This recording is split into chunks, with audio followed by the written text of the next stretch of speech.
बिस्मिल्लाहिर्रहमानिर्रहीम। अस्सलाम वालेकुम guys, my name is Irfan Ahmed and welcome to my YouTube channel. So आज का हमारा टॉपिक है डीएनए। डीएनए एक बहुत इंपॉर्टेंट टॉपिक है, ठीक है। तो आज डीएनए का आज हम केमिकल फिजिकल स्ट्रक्चर देखेंगे कि डीएनए किस तरह का, इसका स्ट्रक्चर किस तरह का, उसकी डायमेंशन क्या है। तो सबसे पहले हम देखते हैं डीएनए का केमिकल स्ट्रक्चर। डीएनए का केमिकल स्ट्रक्चर 1869 में फ्रेडरिक मिस्टर ने डिस्कवर कर दिया था, लेकिन तब डीएनए पर ज़्यादा काम नहीं किया गया 18वीं सदी में। तो डीएनए के तब साइंटिस्ट ने डीएनए को बहुत ज़्यादा इग्नोर किया, मीन्स कि इस पर ज़्यादा वर्क नहीं किया। लेकिन 1953 में आकर James Watson and Francis Crick ने जब वाटसन एंड क्रिक मॉडल दिया ना, तब उसके बाद डीएनए पर वर्क स्टार्ट हुआ। बिकॉज उससे पहले लोगों को इतना पता था कि कुछ जेनेटिक मटीरियल है, लेकिन वो डीएनए और डीएनए की क्या शेप है, इस पर वर्क नहीं हो रहा था। तो आज हम यही चीज़ देखेंगे। तो इसके जो केमिकल स्ट्रक्चर की हम बात करते हैं। केमिकल स्ट्रक्चर इसका फ्रेडरिक मिस्टर ने 1869 में दे दिया था, मतलब कि उसने डिस्कवर किया था फर्स्ट सेल से, ठीक है। तो आज हम देखते हैं कि डीएनए है क्या। डीएनए बेसिकली एक पॉलीमर है।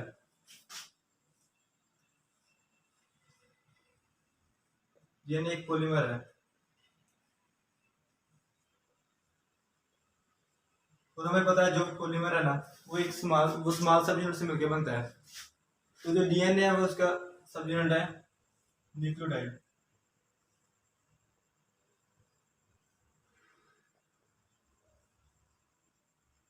अब जो इसका केमिकल स्ट्रक्चर है ना, तो सबसे पहले फ्रेडरिक मिस्टर ने जेनेटिक मटीरियल को डिस्कवर किया था फर्स्ट सेल के न्यूक्लियस से। ये हमारे पास सेल है, उसके अंदर ये न्यूक्लियस है, इसके अंदर क्रोमोसोम होते हैं, तो क्रोमोसोम के अंदर है डीएनए।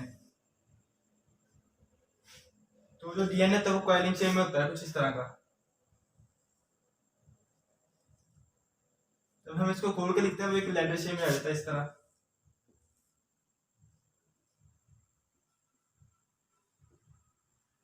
लेकिन जब ये न्यूक्लियस के अंदर प्रेजेंट होता है तो ये कॉइल करके प्रेजेंट होता है, मीन्स कि ये अनकॉइल नहीं होता।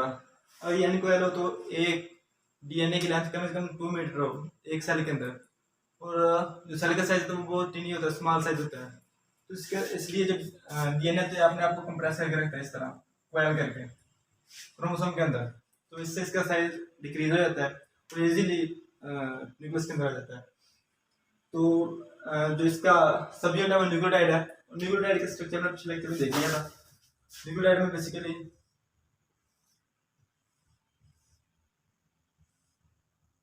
एक पेंटोस शुगर होती है जिसमें 5 कार्बन होते हैं, first second third fourth and 5।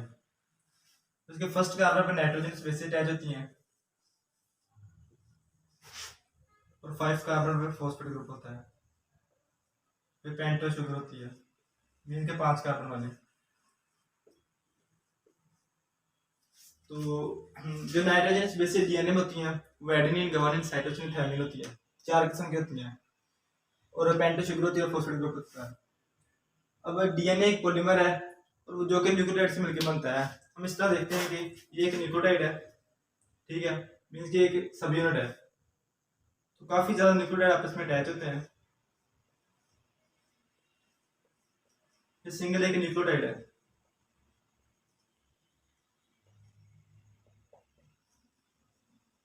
एक न्यूक्लियोटाइड जब काफी ज्यादा न्यूक्लियोटाइड मिलते हैं तो डीएनए का एक स्ट्रैंड बनाते हैं।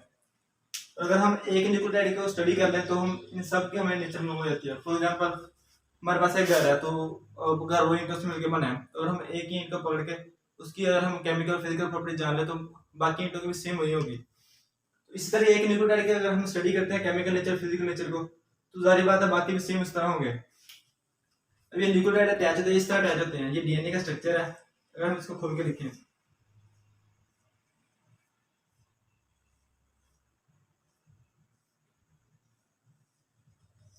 ये जो इसके स्ट्रैंड होते हैं, दोनों स्ट्रैंड इस तरह न्यूक्लियोटाइड प्रेजेंट होता है। इस तरह न्यूक्लियोटाइड एक अरेंजमेंट में होते हैं दोनों स्ट्रैंड में, और हमारे पास डीएनए का स्ट्रक्चर बनता है। अब डीएनए में 3 किस्म की बाइंडिंग पाई जाती है, ग्लाइकोसिडिक बाइंडिंग, हाइड्रोजन बाइंडिंग और फॉस्फोडाइस्टर बाइंडिंग। 3 किस्म की बाइंडिंग होती है। सबसे पहले आते हैं ग्लाइकोसिडिक बाइंड।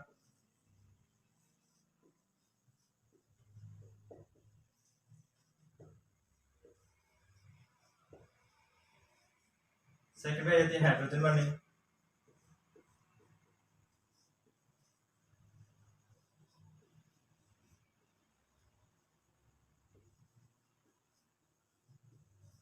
और थर्ड पे आते हैं फॉस्फोडाइएस्टर बॉन्ड।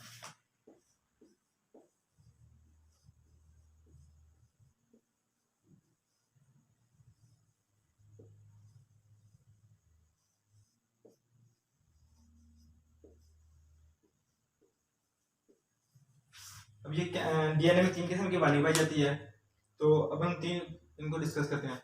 जो ग्लाइकोसिडिक बाइंडिंग होती है वो बाइंडिंग जो नाइट्रोजनस बेसिस और पेंटोस शुगर के दरमियान हो, मींस के इसके नाइट्रोजन और फर्स्ट कार्बन के दरमियान, इसको हम ग्लाइकोसिडिक बाइंडिंग कहेंगे। ठीक है। अब जितने भी न्यूक्लियोटाइड है ना, अब सब में नाइट्रोजनस बेसिस अटैच है और सबके साथ और सबको हम ग्लाइकोसिडिक बाइंडिंग कहेंगे। और उसके साथ जो हाइड्रोजन बाइंडिंग का फॉस्फोडाइएस्टर बॉन्ड है, इसको हम फर्दर आगे डिस्कस करते हैं। ये तो बेसिकली केमिकल स्ट्रक्चर था डीएनए का। तो अभी हम इसका ना फिजिकल स्ट्रक्चर देखते हैं। फिजिकल स्ट्रक्चर बेसिकली 2 साइंटिस्ट थे, उन्होंने दिया था।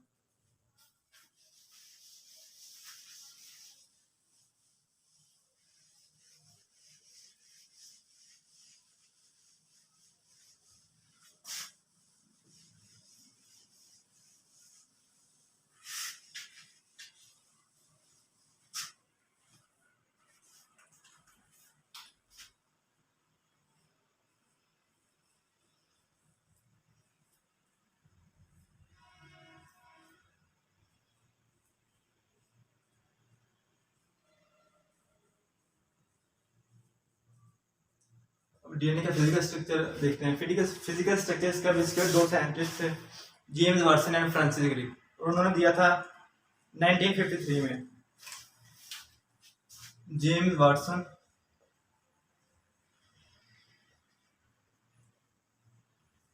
And Francis Crick.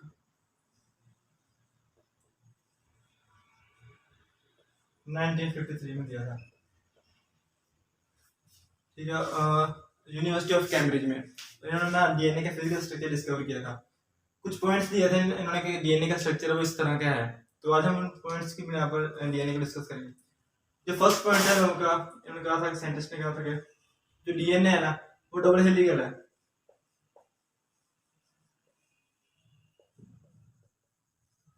Double helical structure है।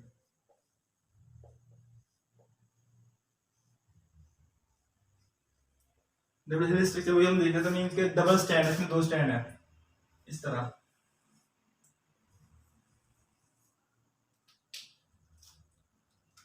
ये इसकी क्वाइलिंग की शेप में है डीएनए, ये अनक्वाइल करके है।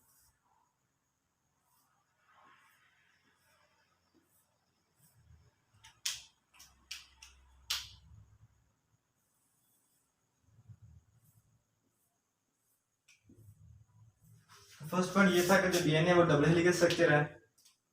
और सेकंड पॉइंट था कि जो डीएनए के 2 स्ट्रैंड है ये एंटी पैरेलल है।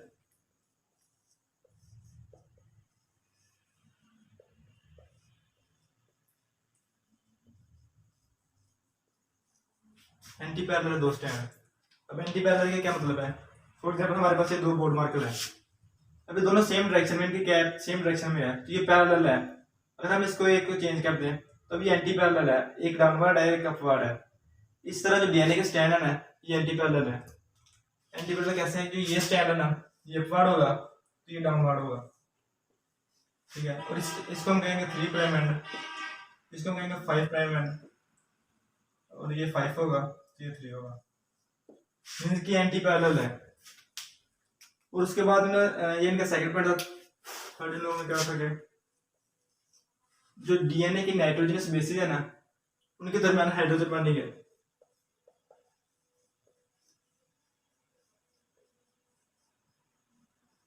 Hydrogen bonding.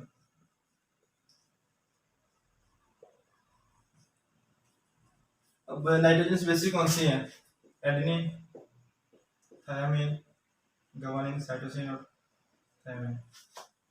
अब हम पता है कि जो एडेनिन है वो हमेशा थायमिन के साथ बॉन्ड बनाती है, थायमिन है वो हमेशा एडेनिन के साथ बॉन्ड बनाती है, गुआनिन साइटोसिन के साथ, साइटोसिन साइटोसिन गुआनिन के साथ, और थायमिन एडेनिन के साथ। ये हमने पहले ही पढ़ा था, लेकिन इस मॉडल में भी लोगों ने बताया था कि जो एडेनिन है ये हमेशा बॉन्ड बनाएगी थायमिन के साथ, और जो गुआनिन है ये हमेशा बॉन्ड बनाएगी साइटोसिन के साथ। ये था इनका थर्ड पॉइंट। और फोर्थ पॉइंट ये था कि जो एडेनिन और थायमिन के दरमियान बॉन्डिंग होगी वो डबल होगी, double hydrogen bonding.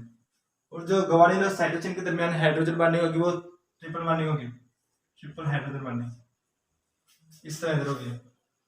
Double N के दरमियान में डबल, जी और सी के दरमियान ट्रिपल,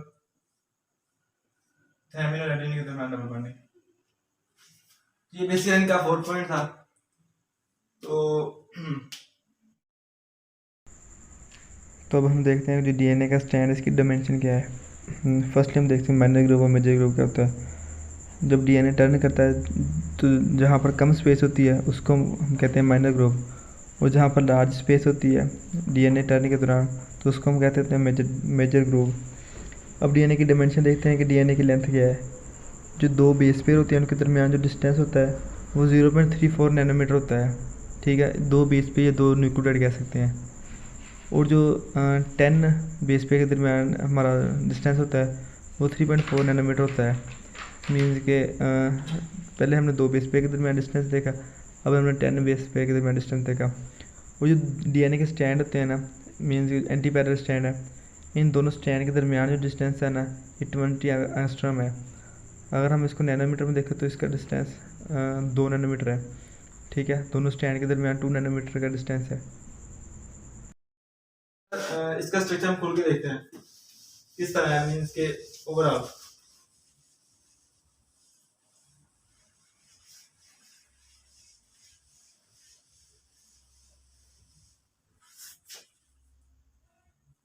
जैसे कि हमने शुरू में बात की थी, डीएनए वो न्यूक्लियोटाइड से मिलकर बनता है।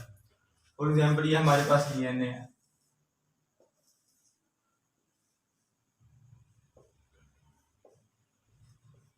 ये हमने कहा था ये न्यूक्लियोटाइड से मिलकर बनता है। न्यूक्लियोटाइड मींस के एक इधर होगा, एक ऐसे में, ये दोनों स्ट्रैंड है, दोनों स्ट्रैंड में न्यूक्लियोटाइड, सब ये न्यूक्लियोटाइड है। अब हम इसी स्ट्रैंड को ना इधर ड्रा कर लेते हैं। अब एक न्यूक्लियोटाइड का स्ट्रक्चर हमारे पास कुछ इस तरह होता है।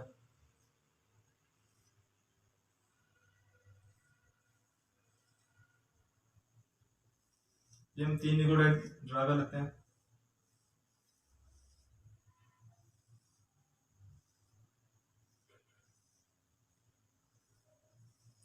हमारे पास 3 न्यूक्लियोटाइड है, ठीक है। तो इनके इधर फॉस्फेट ग्रुप होता है तीनों के।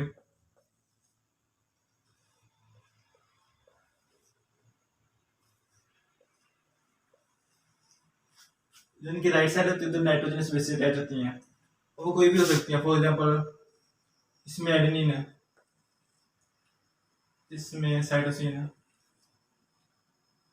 और इधर थायमिन है। ये कोई भी हो सकता है, मर्जी से लिख सकते हैं। अब जो दो स्ट्रैंड है डीएनए के, एक अपवर्ड डायरेक्शन होगा तो सारी बात, दूसरा डाउनवर्ड डायरेक्शन होगा, बिकॉज ये एक दूसरे के एंटी पैरेलल है। अब ये अपवर्ड स्टैंड डीएनए का फर्स्ट स्टैंड, तो सेकंड सारी बात डाउनवर्ड स्टैंड होगा, तो इसको हम ऑपोजिट बनाएंगे।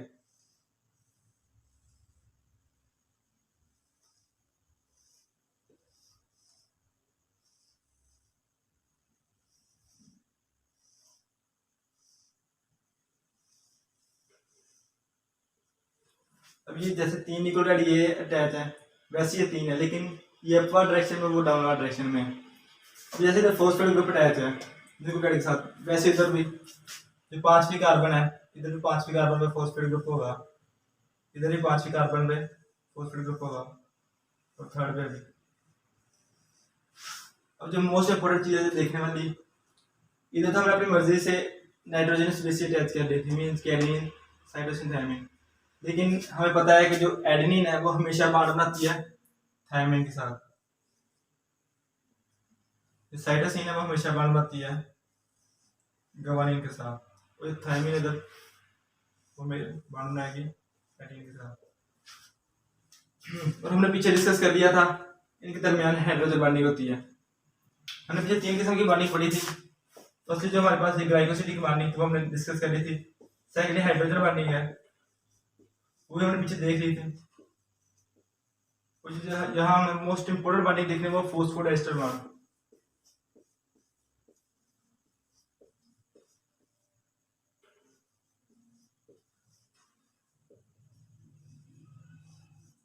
Phosphodiester bonding.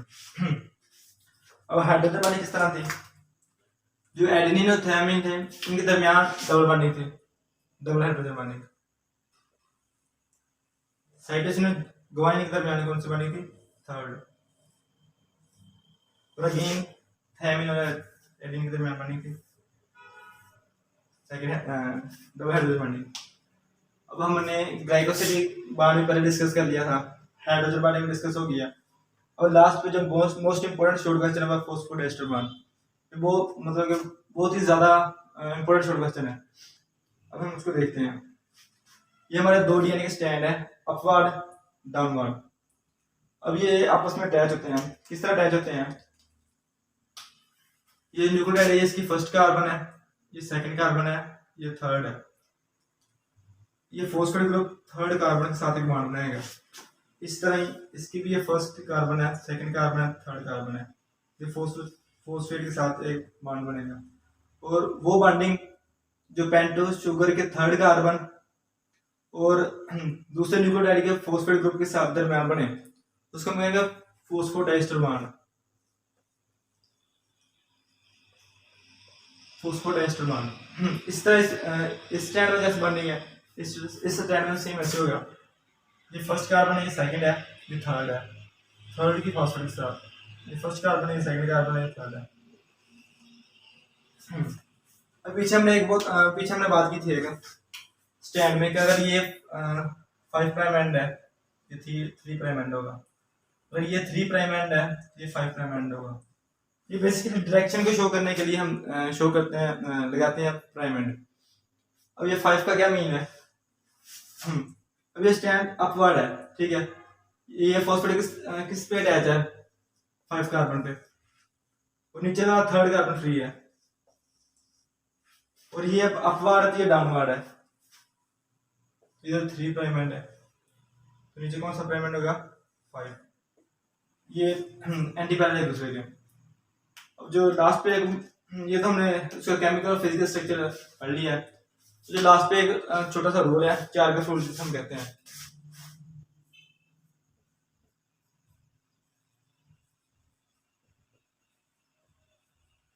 चार्गस रूल, और इस रूल के मुताबिक एक डीएनए में जितनी क्वांटिटी मीन की जितनी तादाद एडेनिन की होगी उतनी ही थायमिन की होगी, और जितनी तादाद गुआनिन की होगी वो इक्वल होगी साइटोसिन की। मीन्स कि हमें पता है ना ये आपस में बॉन्डिंग करते हैं, तो सारी बात अगर एडेनिन 2 होगी तो थायमिन भी 2 होंगे हमारे पास। अगर गुआनिन की तादाद हमारे पास 5 है तो साइटोसिन की तादाद हमारे पास 5 होगी। तो ये हमने केमिकल स्ट्रक्चर, उसका फिजिकल स्ट्रक्चर डीएनए का डिस्कस कर लिया है। होप आप लोगों को समझ आ गया होगा। अगर इनसे रिलेटेड किसी को क्वेश्चन है तो वो कमेंट सेक्शन में पूछ सकते हैं। तो मिलते हैं किसी नए लेक्चर में किसी नई वीडियो के साथ, तब तक अपना ख्याल रखें। अल्लाह हाफिज़।